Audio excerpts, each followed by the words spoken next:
Oi, gente, bom dia, boa tarde ou boa noite, não sei qual horário vocês vão ver esse vídeo. Hoje eu tô aqui para falar de uma maneira bem rápida e objetiva sobre um assunto que eu acho que interessa muita gente. Como é calculado o valor da pensão alimentícia?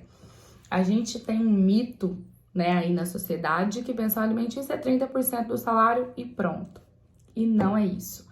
Não existe na lei um valor determinado, nem tampouco um percentual determinado para pagamento de pensão alimentícia. Mas existe sim uma fórmula muito simples e na teoria nem tão simples assim na prática, dependendo do caso, isso pode ser um pouco conturbado, mas eu vou apresentar essa fórmula para vocês aqui agora. Como é que funciona então o valor da pensão alimentícia? Não sei se vai dar para vocês verem tudo direitinho aí do quadro, mas eu vou falando. O que eu anotei aqui? Como é a fórmula então para a gente calcular a pensão alimentícia? No direito, nós chamamos isso aqui de trinômio. Trinômio. O que é esse trinômio?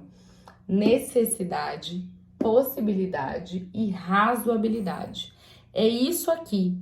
São esses fatores que o juiz vai levar em conta na hora de decidir qual vai ser o valor determinado, estipulado para um pai pagar uma pensão para um filho. O que é a necessidade? A necessidade é a necessidade da criança. O que ela precisa para viver? O que essa pensão tem que ser capaz de arcar, de suprir? Então, eu coloquei aqui alguns exemplos, mas tem outras coisas, como alimentação, educação, higiene, saúde. E aí a gente pode englobar, por exemplo, também o lazer, né? Tudo o que a criança necessita de direito básico dela como ser humano para sobreviver, a pensão alimentícia tem que ser capaz de suprir, né? Por parte do pai que não mora mais junto, ou da mãe. Possibilidade. O que é a possibilidade? Será que, de fato, esse pai tem como suprir essas necessidades do filho dele? Qual que é a renda? Qual que é o salário desse pai? Quantos outros filhos para pagar pensão, para sustentar esse pai tem? Esse pai tem dívidas? Qual que é a situação financeira desse pai? Isso também é levado em conta na hora de estipular o valor da pensão.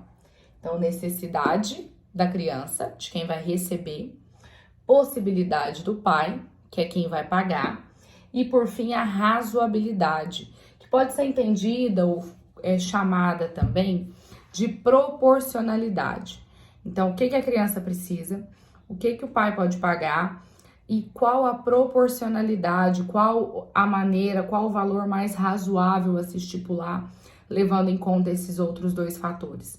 Então, essa criança, num geral, precisa de R$1.000 todo mês para sobreviver, para ter garantido ali todas as suas necessidades básicas. A possibilidade desse pai, no entanto, é maior que isso. Por exemplo, esse pai seria capaz de pagar até R$5.000. Mas é razoável mandar esse pai pagar 5.000 por uma criança que necessita só de 1.000? E tem também uma mãe que tem a sua parcela de responsabilidade. Então, a pensão não é para o pai sustentar o filho sozinho. É para ele arcar com a parcela de responsabilidade dele. Mas a mãe, ou quem tem a guarda, quem cria, quem cuida, quem mora com aquela criança, também vai ter a sua parcela de responsabilidade. E por fim, uma grande dúvida que também chega sempre para mim é a questão de revisão. Beleza, eu tenho estipulado o valor. Eu posso mudar esse valor? Pode. A qualquer momento? Não. Você não pode mudar a Deus dará.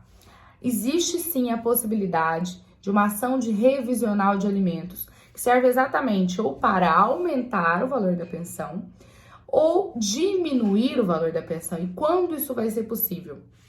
Vai ser possível rever o valor quando algum desses fatores alterar. Então, a necessidade aumentou. O valor que esse pai está pagando não me adianta mais. Vamos pedir a revisão. A possibilidade diminuiu. O pai ontem ganhava 5.000 por mês, hoje ele está desempregado, está ganhando seguro-desemprego, um salário mínimo. Então, vamos pedir a revisão para diminuir, né? Equidade, justiça. Ou ainda, a própria razoabilidade. Vai que aconteceu alguma coisa que alterou esses fatores E aí a proporcionalidade do que deve ser dado a essa criança diante das necessidades dela mudou. Vou pedir a revisão. Então é sempre que alterar alguma situação, seja na vida da criança ou na vida dos pais, para melhor ou para pior, ficou mais rico ou ficou mais pobre, ou vamos supor que essa criança desenvolveu uma doença grave, onde ela vai precisar de remédio todo mês e esse remédio é caro, não tem esse remédio na rede pública de saúde. Apesar da possibilidade do pai não aumentar, a necessidade aumentou e a proporcionalidade vai ter que aumentar. Esse pai vai ter que cortar algum outro gasto na vida dele e passar a pagar mais para esse filho. Aí sim, cabe revisão. Bom, gente, por hoje é só. Eu espero que tenha dado para vocês entenderem. Eu tô aqui à disposição para qualquer outra dúvida e até a próxima.